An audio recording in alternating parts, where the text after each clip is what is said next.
David? Can you start with the, if there's any COVID update and just what Pollard will or won't do today in practice? No COVID updates today. Tony Pollard will participate in practice today. Limited basis, just see how he feels? Or? Yeah, probably. I'd probably say limited. It's reduced practice, just because of the number of reps and the GPS numbers. We had a lot of guys who were really cranking coming out of this last game, so it's gonna be more of a walkthrough type practice. Is that a normal thing that you do, like even checking from the GPS from the games, or is it just this time of the year? Well, I just think like anything, whether it's stress, physical stress, it's additive over the course of a year. You just got to really be conscientious of it. We're in a winter schedule mode, so some of the meetings have been reduced. I mean, this is just all part of December thinking.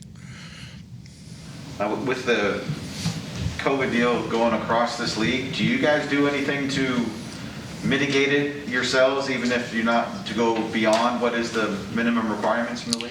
Well, I mean, frankly, we started. You could put us in a full protocol, process, before Thanksgiving, and it's still, we had some cases. So obviously, we're very mindful of it. Actually, the team meeting started today with Jim Maurer, so he gives us an update, and we just continue to emphasize the little things. And I think our workspace is about as good as you can get. We've moved the O&D line meetings out on the concourse, so just to spread those guys out. So we're trying to do all the little things here, and obviously with the family and friends testing opportunity that's available to all of us, we just keep emphasizing that to keep the home space as safe as we can. One thing I think, and even you mentioned before you had it, you were scheduled to get the booster, and I think the league has come. What has been your message to the players about the booster shot, and any special things set up where they can get it easily? Well, really, that's the beauty of Jim. Jim Maurer has been our point person, on this from day one. He's on all the league calls, so really any of the specific, the detailed information from the league, Jim addresses that with the team, and he did that this morning. So that did involve the booster? Correct, yeah, the opportunity for the booster shot and just the process of receiving it. You can get that here, I guess. Or You talking about you? Well, no, if you're a player. No. I'm not a player. Yeah, Mike, the players, if I recall, kind of voluntarily turned the hotel into a bubble when you came back from training camp. Have they talked to, I understand you can't direct them to do that, but have they talked about doing anything like that for this last stretch? not as a group, there's been some individuals, but it's available. Like I said, we're so fortunate not only to have the facilities, but obviously, what Jerry provides for our players and really the whole staff. So it's definitely an option. Zeke, obviously, if it's a scaled back practice, maybe this question doesn't matter, but is Zeke on track to do everything with his knee? Or? Yes, I thought Zeke came out of the game good. His communication has been, he's ready to go. So, I would, if we were having a full-blown Wednesday practice, I would say he would be in a full capacity. Outside of Tyron, is there anybody else who's not going to practice? No, I don't think so. There's been so much talk about the offense. Where are you guys at? What's the mindset right now? Is it a confident group, or did you feel? Oh, yeah, absolutely. We're excited about this next opportunity. I think it's just like any week. Your grading system has to be consistent. You can't grade the team, one way when you win, one way when you don't. So we had our grading session on Monday. I did the more of the overview today because we didn't have the team meeting on Monday. So yeah, it's about correcting and growing and adjusting, and but more importantly, we're focused on the Giants and the opportunity up there and the specifics of how we're going to attack them with our game plan. So yeah, we're confident, and we're looking forward to a good week of preparation. When you're going through a stretch like the offense is right now, just over your experience, what's the line between stay the course, be confident in what we do, versus maybe we need to tinker, maybe we need to change some things? I mean, a big part of what we do as coaches and even players is you emphasize, and I think anytime you have success, it's like most things in life. It's usually not quite as good as you think it is, and it's usually not as quite as bad as you think it is. So I think just having clarity, having the ability to be honest through your evaluation process. I mean, we understand the things that didn't go right, so we correct them, watch tape, and I think like any time you have these type of opportunities, I've overreacted in the past where you cut it way back and keep it simple, and that may not be the best thing for this week's opportunity. So I think that's the beauty of having Monday and keeping your evaluation process the same. Take the emotion out of it, because sometimes even when you win a game, it may not feel like it for certain parts of the team, and that's not the reality of this game. I mean, we're not playing an individual sport. I mean, this is a team sport. 48 guys dress on Sunday, and there's a lot that goes into that, and there's a lot that has to happen, and a lot of good things that have to happen to win a game. And it's it doesn't matter who you play. I understand lineups and everything goes into it, but it's difficult to win on the road, and this is going to be a difficult game. They all are, and the last one was difficult.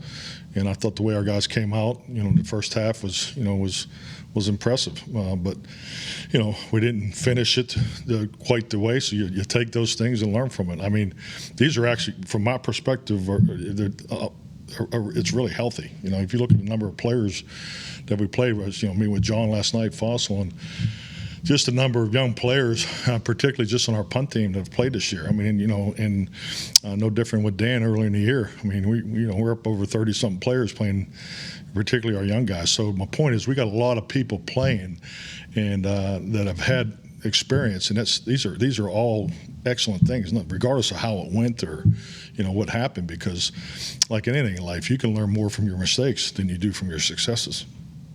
How does Mike handle increased attention he's received because he's having such a fantastic season? How do you think he's handling it? How's he handle it?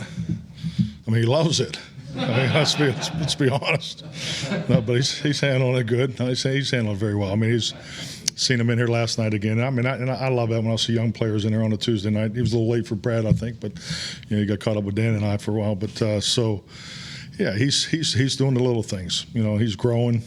So it's fun to see him grow, and obviously the success he's having is coming bunches. So he's going to be challenged more, and that's it's our responsibility to make sure he's prepared for that. We actually, I think, coming out of I guess it was the New England game, where he came out and he kind of said, well, I need to stop playing the hamper basketball in the locker room, spend some more time up here, sort of thing. How do you balance with a young player who has that sort of potential to let him recognize that on his own, saying, hey, you need to put a little bit more time in? So he recognized that on his own? Is that what you're saying? Well, he indicated he recognized it.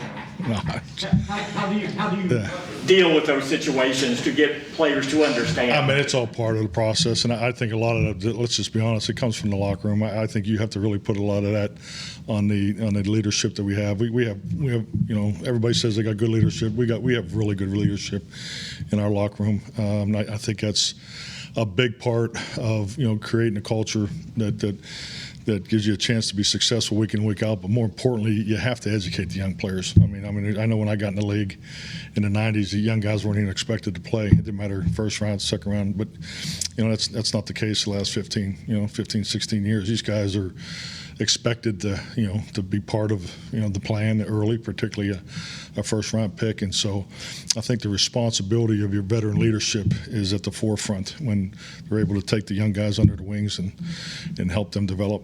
I know you compared him to Barry Sanders in the past, but there have been a lot of comparisons of late to Lawrence Taylor. Is that too much? Well, first of all, I wish I would have done it. I don't like comparables. I don't think it's fair to the player. I definitely don't think it's fair to the Hall of Famer either. So I think comparables are best done at the end of the season. I mean, he's a young player that's obviously has a ton of success early, but I mean he's got a very bright future. But I don't think it's right to compare anybody to a Hall of Fame player right now. Mike, this offense obviously was rolling early, hit a lull, if you will. You've been involved for a long time. When you find a team that is a good offense or capable of being a good offense and they hit a lull, is there a common denominator that kind of gets things back going, be it a game, a play, what have you. I think so. I think I would say the common denominator would be, just to be blunt about it, it's your run game, because every successful quarterback has the foundation of a run game in a solid pocket. So, and I just think with that we just got to stay committed to the run, and make sure we're giving our guys, our perimeter players, clean looks on the outside. So it's getting back to basics, but don't let's not overreact schematically, because we've been aggressive with the scheme, and I'm not going to I'm not going to hold Kellen back there. So we still want to be aggressive. We're playing against a defense that plays a lot of scheme. They play every front and football. So we got to be able to combat that too. Because I think you can mistake, and I've been part of it in the past. You can pull back too much, and then you get out there and you don't feel like you have enough ammo on Sunday. So I just think we got to be smart there and just keep emphasizing the basics. Mike Kellen said he thought the run game did take a step forward Sunday. I agree. Yeah. How would you assess what you saw? Well, the efficiency was up. I think we were 57% efficient, so or 67% efficient with the run. So I mean, that's you're getting close to where you want to be. So it definitely was a big improvement from New Orleans, clearly. So you look, we had a good day, against the Giants, last time we played them. So obviously that'll be a bigger challenge this week, because I mean, they're obviously. That's going to be a focal point for them. So we just got to stay the course. We have a good plan. We got to get it clean this week, and make sure we carry our preparation into the game. We've asked you a lot about the turnovers defensively, but how do you feel this defense has gotten better in their run defense over the course of the season, and where are you now on that? Well, I mean, I think clearly, with Neville coming back, Tristan, I mean, you have more penetration than we probably had early in the year. So, the big guys are getting better. Bo Hannon, I thought, had probably one of his better outings, just in his limited reps. So, the fits are clean, and I thought Leighton played very well. So, I mean, I just think you're seeing it come together more, and it's.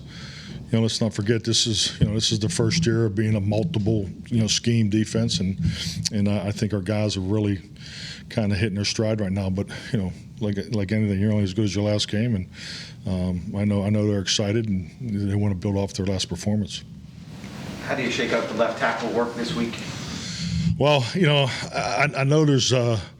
You guys are fortunate to have lineup information early in the week, but I'm not going to participate respectfully. So, we're going to work out the obvious guys over there, Terrence and Ty.